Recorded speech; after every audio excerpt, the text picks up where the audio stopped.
Let's start with a thought experiment. It's not sci-fi, not really. It's a question about the very foundation our entire modern world is built on. So imagine it.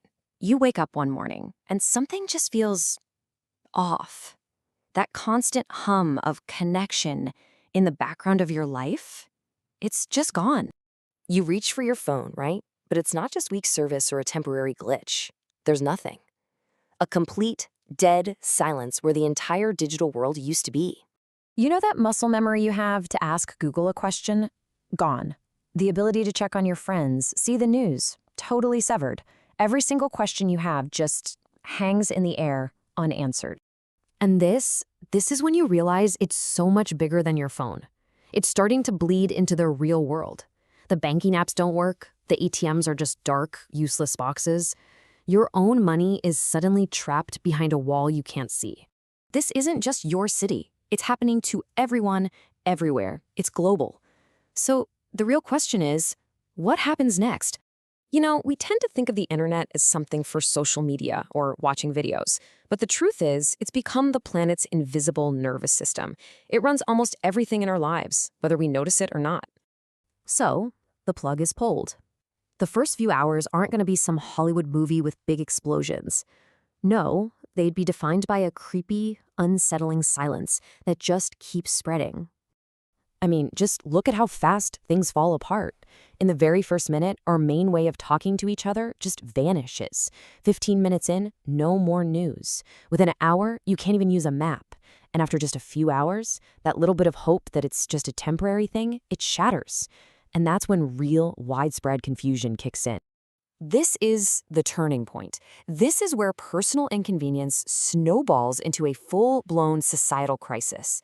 The digital foundation that holds everything up just crumbles. This chart really breaks down the first things to go. And just look at that biggest slice, finance. It's the most vulnerable because it's the most virtual.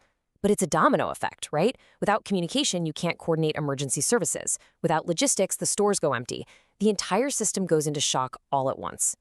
Here's a wild fact we rarely ever stop to think about. Physical cash, it's only a tiny, tiny fraction of the world's wealth. The rest of it, the vast majority, it's just data. Just ones and zeros on a server somewhere. Which leads to this terrifying idea.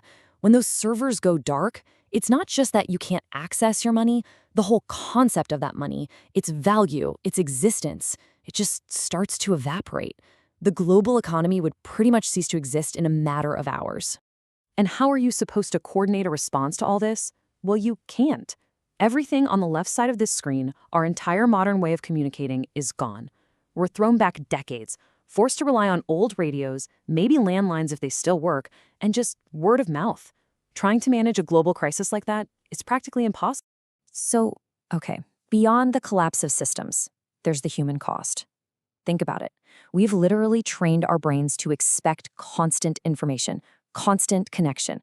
What happens when you suddenly rip that away? The effect on our minds would be immediate and, frankly, pretty severe. We're talking about a sudden, widespread anxiety fueled by having zero information, a deep, profound sense of isolation, even if you're in a crowd. All of this would breed a constant, gnawing fear of the unknown. That feeling of reaching for your phone for an answer and getting nothing? Imagine that feeling for every single question, all day, every day. We've built a world that is never, ever silent. But when that constant digital noise is replaced by a true, informationless void, that silence is terrifying. That's the sound of being completely and utterly alone. So what happens after the shock wears off? Humanity wouldn't just lie down and give up, but the world would be fundamentally different. This is where the slow, painful process of adaptation begins. Without global networks, the world just shrinks. Your community, your street, your neighborhood, that becomes your whole world. Society would have to rebuild itself around these little local hubs. Face-to-face talking becomes the only way. And slowly, painfully, we'd have to figure out how to rebuild manual systems for food, for water, for safety. Humanity would function again, yeah, but our big global civilization would be shattered into a million tiny pieces. And that's really the bottom line here. It wouldn't be the literal end of the world, but it would be the end of our world. The life we live now, the the one with instant information and global connection, that would all just become a memory, a story you tell about a world that used to exist. And really, thinking through this whole collapse, it forces us to face a very uncomfortable question about this amazing world we've built. The question isn't just, what if this happens? It's why? Why did we build a society that's so incredibly advanced, yet so fragile, so dependent on this single invisible thing we can't even touch? If this explainer gave you something to think about, please consider liking it and subscribing for more.